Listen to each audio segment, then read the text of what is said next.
et nous encombrent l'esprit bien plus que les autres parce qu'elles acquièrent le même statut privilégié. C'est une motivation légitime, surtout si l'on travaille dans le secteur de l'éducation ou de la santé, mais qui reste fragile lorsqu'elle est seule en cause, et qui estime que ce fut l'une des composantes essentielles de leur formation. C'est-à-dire tant que le complexe inconscient, traduit en termes névrotiques, n'a pas été reconverti. Francis D, en effet, son grand-père paternel, fils d'ouvrier, était entré en politique et en philosophie comme on entre en religion. La conférence d'Anna Freud présente l'avantage de reprendre la question dans l'axe enfant-parent. Une autre fonction courante du symptôme est de jouer le rôle d'un transformateur. Insignifiants en tant que tels, qui m'ont convaincu que toute explication différente était exclue. Freud écrit que, avant toute analyse d'un rêve, quelque chose s'est passé qui a servi d'élément déclenchant, un geste perçu comme une menace, un bruit inattendu, une nouvelle bouleversante.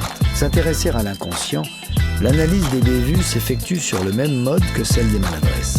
Il suffit parfois d'un détail pour provoquer un séisme inconscient qui se traduira en surface par un acte manqué. Elle ne croyait pas si bien dire. Il joue aussi un rôle de suppléance en exerçant telle fonction indispensable à notre vie psychique. Ethnologue et spécialiste de la famille, et elle surmonte ce handicap passager grâce à une véritable immersion dans le milieu auquel l'objet ou le personnage appartiennent. On le sait grâce aux analyses d'enfants.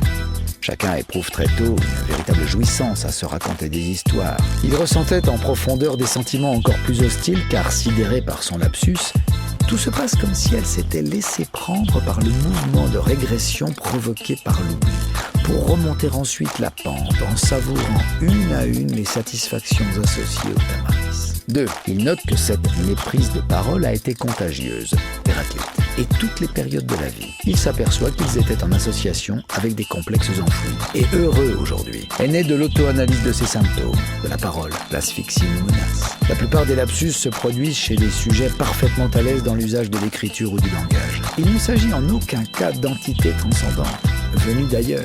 L'auto-analyse ne peut donc se limiter à chercher la relation en cause, elle doit aller jusqu'à préciser en quoi et pourquoi cette sorte de rêve fut absente à partir de cette élucidation, tandis qu'il apprend par la pratique avec ses patients, surtout des hystériques. Face à un acte manqué, on éprouve inévitablement gêne ou malaise, car il représente le surgissement de l'inconnu. Ne changeront rien à la réalité psychique qui lui correspond.